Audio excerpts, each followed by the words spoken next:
Assalamualaikum warahmatullahi wabarakatuh. Halo teman-teman, bagaimana kabarnya hari ini? Semoga kita semua selalu dalam keadaan sehat walafiat. Amin ya Allah ya Rabbal alamin. Nah, pada video kali ini saya akan menjelaskan mengenai artikel yang telah saya buat dengan judul artikel Hakikat Kemampuan Berpikir Reflektif dan Self-Confidence. Nah, adapun tugas ini untuk memenuhi salah satu tugas mata kuliah Seminar Pendidikan Matematika dengan dosen pengampu Bapak Dedi Nurjamil DRS MPD. Nah, baik, sebelumnya izin perkenalan terlebih dahulu. Perkenalkan, nama Dita Rizka Nur Putri, NPM 192151118 dari kelas KRSA. Nah, sebelum kita memulai ke materi, harap teman-teman simak baik-baik ya.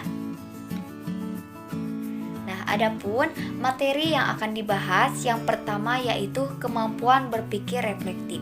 Adapun nanti yang akan kita bahas seputar pengertian kemampuan berpikir reflektif, karakteristik berpikir reflektif, indikator kemampuan berpikir reflektif, fase berpikir reflektif, serta contoh soal. Kemudian yang kedua, self-confidence. Adapun yang nanti akan dibahas yaitu pengertian self-confidence, aspek-aspek self-confidence, ciri-ciri percaya diri, indikator self-confidence, serta contoh angket. Nah, baik, sekarang kita lanjut ke materi yang pertama, yaitu mengenai kemampuan berpikir reflektif. Sebelum kita membahas pengertian menurut para ahli, nah, saya akan menjelaskan terlebih dahulu apa itu kemampuan berpikir reflektif menurut pemahaman saya sendiri. Nah, adapun berdasarkan pendapat saya bahwa yang dimaksud dengan kemampuan berpikir reflektif yaitu kemampuan pemahaman yang sebelumnya telah dimiliki oleh peserta didik, kemudian mengaitkan pemahaman yang sudah ada tersebut dalam menganalisis, menentukan keputusan, serta mengevaluasi terhadap permasalahan baru untuk dicari penyelesaiannya dengan tujuan untuk memperoleh kesimpulan. Nah, adapun pengertian kemampuan berpikir reflektif menurut para ahli yang pertama yaitu menurut Rodiatun tahun 2017 halaman 11, kemampuan berpikir reflektif adalah kemampuan berpikir siswa untuk menghubungkan pengetahuan sebelumnya dalam menganalisis, menilai, membuat keputusan, mengevaluasi persoalan atau masalah dengan pertimbangan yang hati-hati untuk mendapatkan suatu kesimpulan. Sedangkan menurut Pratikno tahun 2016 halaman 8, kemampuan berpikir reflektif dapat didefinisikan sebagai kemampuan siswa mengidentifikasi masalah, mengajukan alternatif penyelesaian dengan mempertimbangkan informasi yang berkaitan untuk menyelesaikan sebuah permasalahan guna memperoleh sebuah kesimpulan. Nah, adapun menurut Widiati tahun 2016 halaman 14, kemampuan berpikir reflektif didefinisikan sebagai suatu kesanggupan menghubungkan pengetahuan yang diperolehnya untuk menyelesaikan permasalahan baru yang berkaitan dengan pengetahuan lamanya untuk mendapatkan suatu kesimpulan.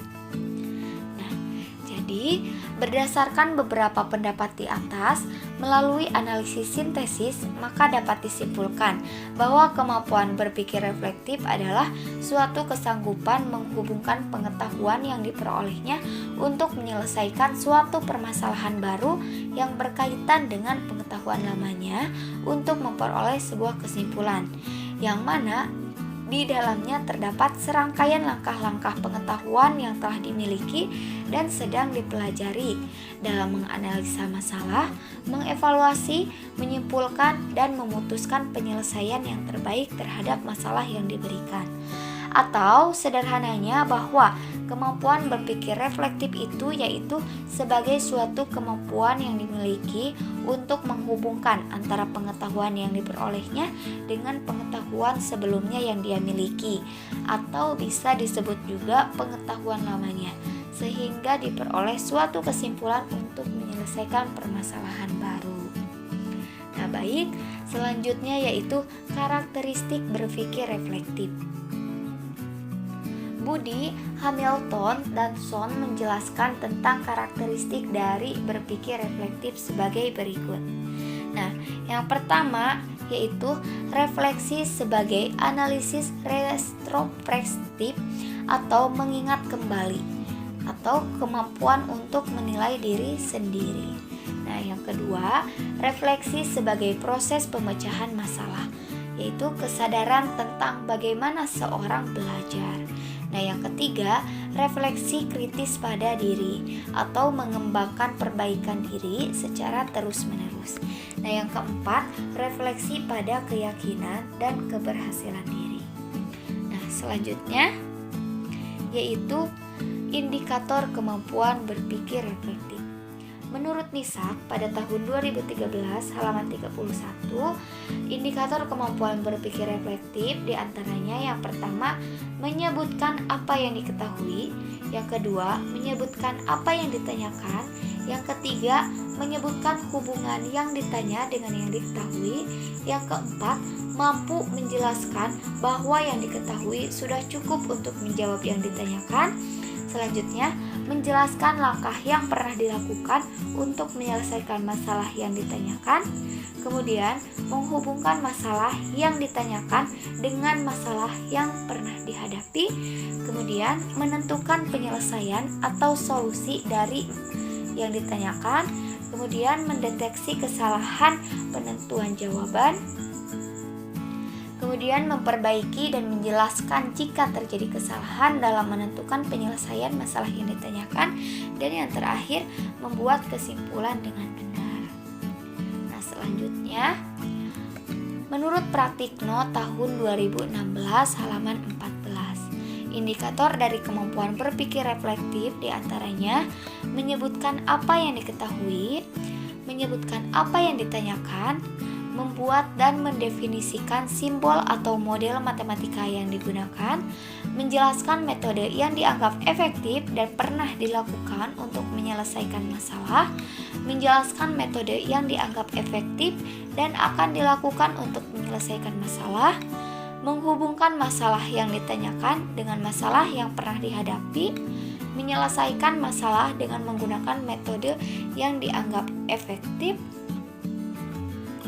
mendeteksi jika terdapat kesalahan penentuan jawaban, memperbaiki dan menjelaskan jika terjadi kesalahan penyelesaian masalah. Kemudian yang terakhir, peserta didik dapat membuat kesimpulan dengan benar.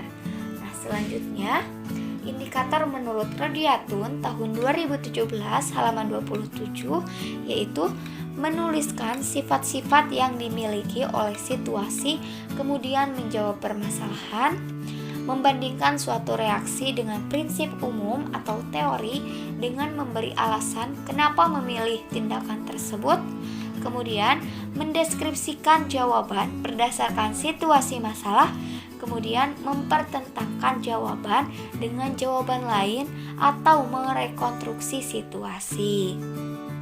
Nah, itu merupakan indikator dari kemampuan berpikir reflektif menurut beberapa ahli. Nah, selanjutnya, fase atau tingkatan kemampuan berpikir reflektif.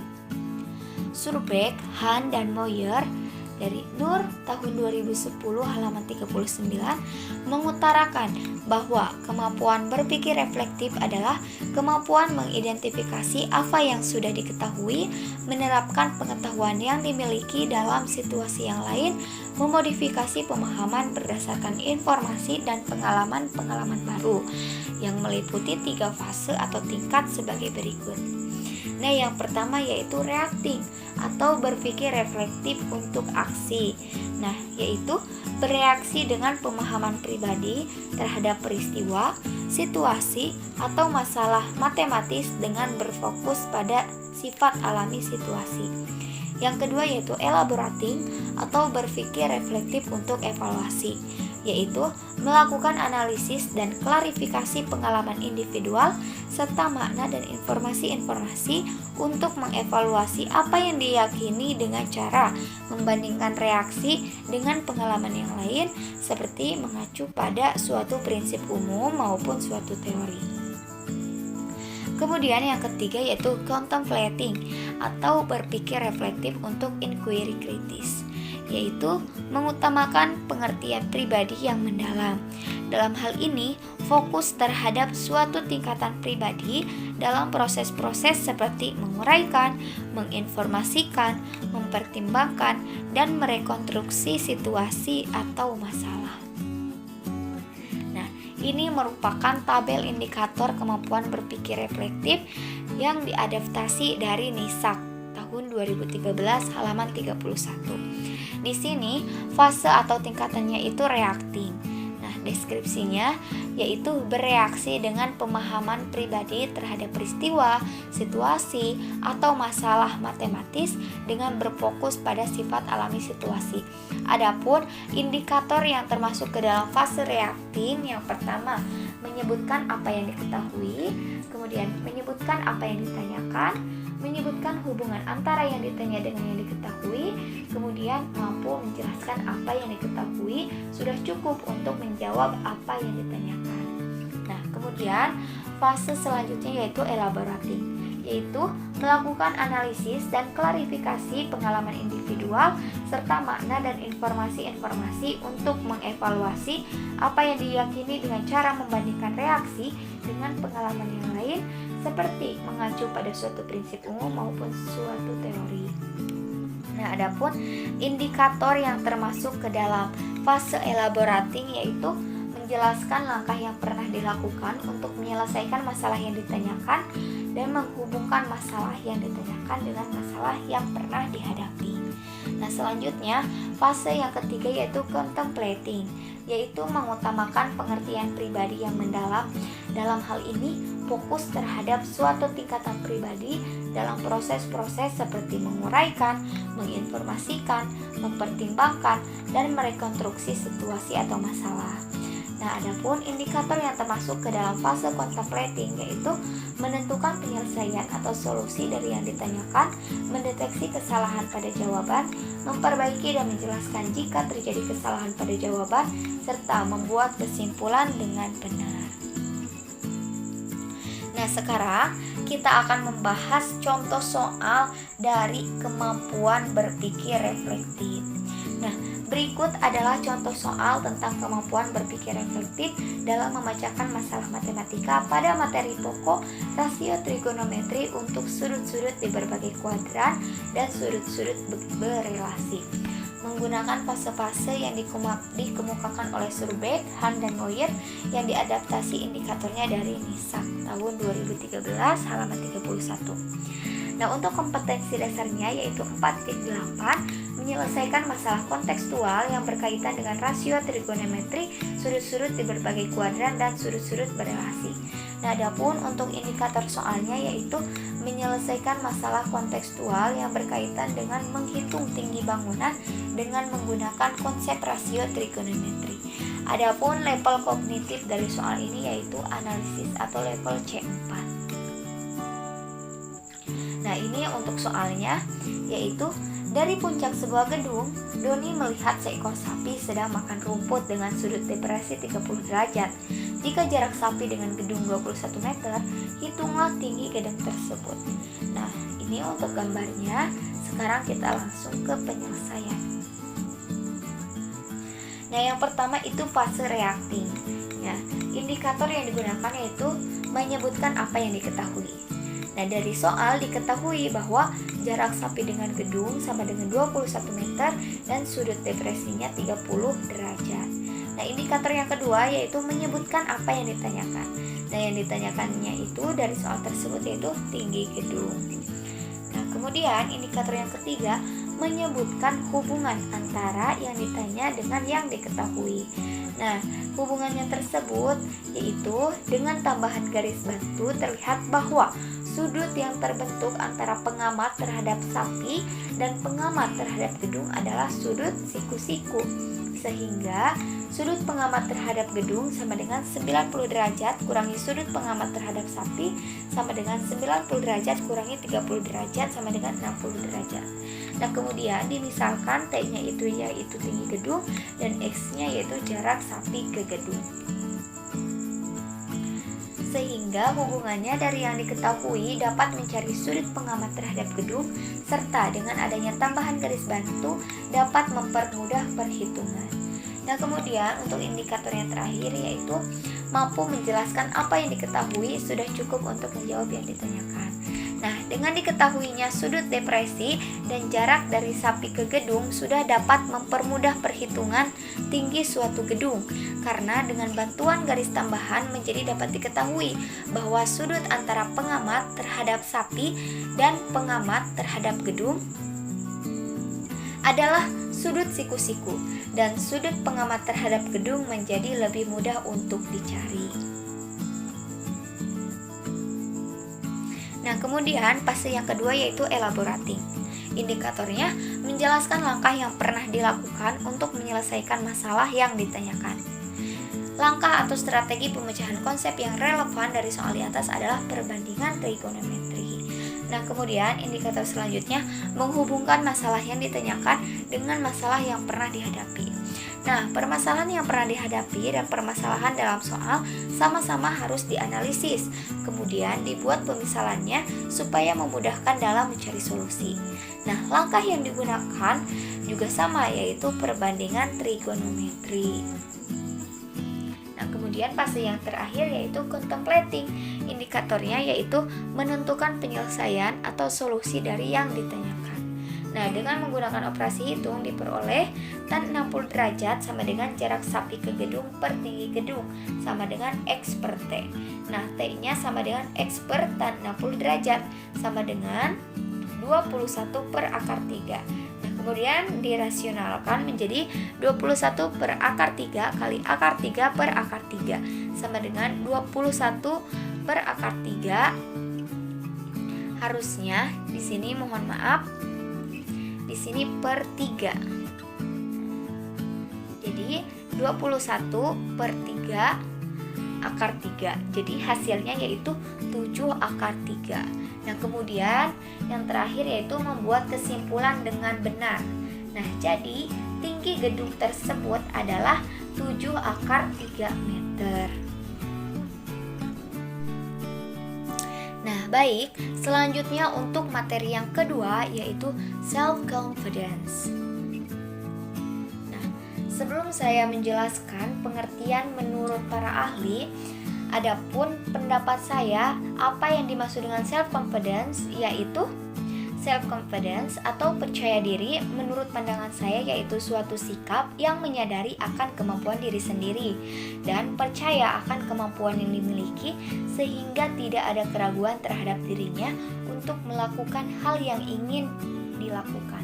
Selain itu, dia mengenal apa kekurangan serta kelebihan yang dia miliki sehingga dia mampu mengatasi atau menutupi kekurangan tersebut dengan kemampuan atau kelebihannya. Adapun menurut para ahli yang pertama yaitu menurut Lauster tahun 2002 halaman 4, percaya diri merupakan suatu sikap atau perasaan yakin akan kemampuan diri sendiri sehingga orang yang bersangkutan tidak terlalu cemas dalam tindakan-tindakannya, merasa bebas untuk melakukan hal-hal sesuai keinginan dan bertanggung jawab atas perbuatannya. Hangat dan sopan dalam berinteraksi dengan orang lain, memiliki dorongan berprestasi, serta dapat mengenal kelebihan dan kekurangannya. Nah, adapun menurut Brenach dan Amish pada Kumara tahun 1988, self-confidence merupakan suatu perasaan cukup aman dan tahu apa yang dibutuhkan dalam kehidupannya, sehingga tidak perlu membandingkan dirinya dengan orang lain dalam menentukan standar, karena ia selalu dapat menentukan sendiri. Nah, sedangkan menurut Angelis dalam Rahayu tahun 2013 halaman 63 juga berpendapat bahwa kepercayaan diri dapat diartikan sebagai sikap positif seorang individu yang memampukan dirinya untuk mengembangkan penilaian positif terhadap diri sendiri maupun terhadap lingkungan atau situasi yang dihadapinya. Nah, maka kesimpulannya, berdasarkan beberapa pendapat di atas, melalui analisis sintesis, maka dapat disimpulkan bahwa self-confidence atau percaya diri adalah perasaan yakin akan kemampuan diri sendiri yang mencakup penilaian dan penerimaan yang baik terhadap dirinya secara utuh, bertindak sesuai dengan apa yang diharapkan oleh orang lain sehingga individu dapat diterima oleh orang lain maupun lingkungannya. Nah, self-confidence merupakan adanya sikap individu yakin akan kemampuannya sendiri untuk bertingkah laku sesuai dengan yang diharapkannya sebagai suatu perasaan yang yakin pada tindakannya, bertanggung jawab terhadap tindakannya, dan tidak terpengaruh oleh orang lain.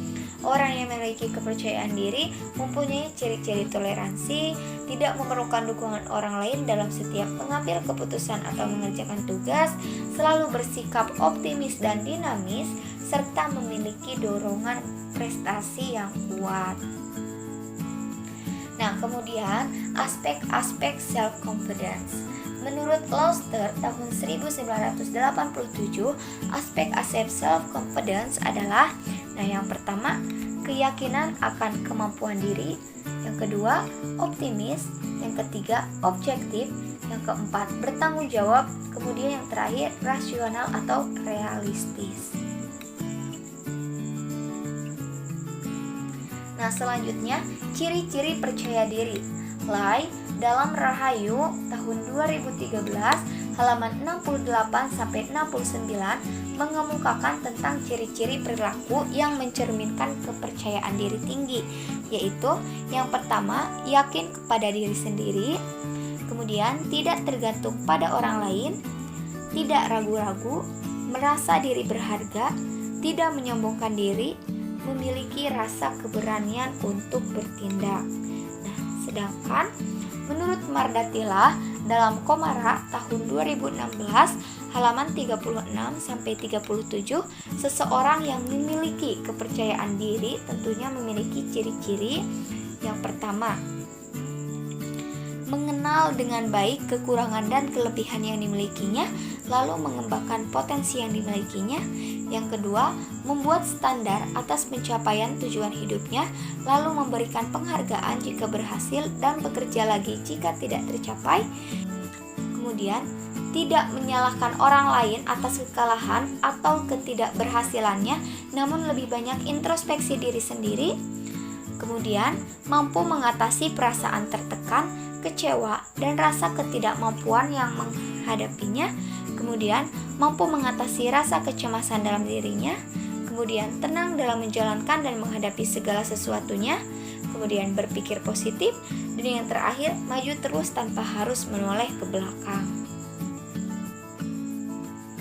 Nah, adapun menurut Hakim dalam Rahayu tahun 2013 halaman 70 mengatakan bahwa ciri lain kepercayaan diri antara lain selalu bersikap tenang dalam mengerjakan segala sesuatu, mempunyai potensi dan kemampuan yang memadai, menyesuaikan diri dan mampu berkomunikasi, memiliki kondisi fisik, mental, dan kecerdasan yang cukup, memiliki tingkat pendidikan formal, memiliki keahlian dan keterampilan, memiliki keterampilan bersosialisasi, memiliki pengalaman hidup, dan selalu bereaksi positif di dalam menghadapi masalah. Nah, sedangkan menurut Fatimah tahun 2010 halaman 149-150 mengemukakan beberapa ciri-ciri individu yang mempunyai rasa percaya diri yang proporsional. Di antaranya sebagai berikut. Yang pertama, percaya akan kompetensi atau kemampuan diri hingga tidak membutuhkan pujian, pengakuan, penerimaan, ataupun hormat orang lain. Yang kedua, tidak terdorong untuk menunjukkan sikap konformis demi diterima oleh orang lain atau kelompok. Yang ketiga, berani menerima dan menghadapi penolakan orang lain, berani menjadi diri sendiri. Selanjutnya, punya pengendalian diri yang baik atau tidak moody dan emosional stabil. Kemudian memiliki internal locus of control atau memandang keberhasilan atau kegagalan bergantung pada usaha diri sendiri dan tidak mudah menyerah pada nasib atau keadaan serta tidak bergantung atau mengharapkan bantuan orang lain. Kemudian mempunyai cara pandang yang positif terhadap diri sendiri, orang lain, dan situasi di luar dirinya. Kemudian memiliki harapan yang realistik terhadap diri sendiri, sehingga ketika harapan itu tidak terwujud, ia tetap mampu melihat sisi positif dirinya dan situasi yang terjadi. Nah, kemudian sekarang mengenai indikator percaya diri. Nah, menurut Harris Hendriana dan kawan-kawan dalam Delina, Afrilianto, dan Rohaiti tahun 2018, indikator utama rasa percaya diri atau self-confidence yaitu yang pertama, percaya kemampuan sendiri, yang kedua, mandiri dalam pengambilan keputusan, yang ketiga, memiliki konsep diri yang positif, yang keempat, berani menyampaikan pendapat. Adapun menurut Jumalia tahun 2018 ada 4 indikator self-confidence. Di antaranya percaya kemampuan diri sendiri, yakni yakin terhadap aspek yang ada di dirinya untuk bisa mencapai tujuan hidupnya serta mengevaluasi peristiwa yang telah terjadi. Kemudian, bertindak mandiri dalam mengambil keputusan, bebas dalam menentukan tindakan tanpa terpengaruh orang lain dalam menghadapi berbagai pilihan keputusannya. Kemudian, memiliki konsep diri yang positif, kemampuan menilai diri untuk menghadapi dan menerima segala sesuatu kebenaran bukan hanya menurut diri pribadinya. Kemudian, berani mengungkapkan pendapat, yakni tindakan untuk mengutarakan pemikiran dalam dirinya tanpa paksaan orang lain. Nah, berikut merupakan contoh angket self-confidence dengan indikator yang diadaptasi dari Jumalia tahun 2018. Nah, adapun untuk kisi-kisi angket self-confidence yaitu yang pertama, indikatornya percaya kemampuan diri sendiri, yaitu yakin terhadap aspek yang ada di dirinya untuk bisa mencapai tujuan hidupnya serta mengevaluasi peristiwa yang terjadi. Nah, kriterianya yaitu percaya pada kemampuan diri sendiri. Nah, kemudian ini untuk itemnya ada yang positif, ada yang negatif. Untuk pernyataan positifnya nomor 1, 7, 15. Pernyataan negatifnya nomor 8, 16, 19, serta 23. Sehingga jumlah pernyataan ada 7 nomor. Kemudian yang kedua, bertindak mandiri dalam mengambil keputusan, yaitu bebas dalam menentukan tindakan tanpa terpengaruh orang lain dalam menghadapi berbagai pilihan keputusannya. Kriterianya yaitu tidak bergantung pada orang lain, bertanggung jawab, dan ingin berprestasi tinggi. Nah, untuk item soal dan jumlah soalnya boleh dilihat oleh teman-teman. Kemudian untuk yang ketiga yaitu memiliki konsep diri yang positif, yaitu kemampuan menilai diri untuk menghadapi dan menerima segala sesuatu kebenaran bukan hanya menurut pribadinya. Nah, adapun kriterianya yaitu tidak mudah menyerah. Kemudian indikator yang keempat yaitu berani mengungkapkan pendapat, yaitu yakni tindakan untuk mengutarakan pemikiran dalam dirinya tanpa paksaan orang lain. Nah, kriterianya yaitu memiliki keberanian untuk bertindak. Nah, ini merupakan contoh angket self-confidence untuk peserta didik. Di sini ada beberapa pernyataan. Di sini ada 26 pernyataan untuk angket percaya diri. Nah, mungkin sekian untuk materi yang dapat saya jelaskan. Sebagai closing yaitu hiduplah seolah-olah kamu akan mati besok, belajarlah seolah-olah kamu akan hidup selamanya. Mahatma Gandhi. Nah, mungkin itu sedikit quotes dari saya. Terima kasih atas perhatiannya dan mohon maaf atas segala kekurangannya. Sekian yang dapat saya sampaikan. Wassalamualaikum warahmatullahi wabarakatuh.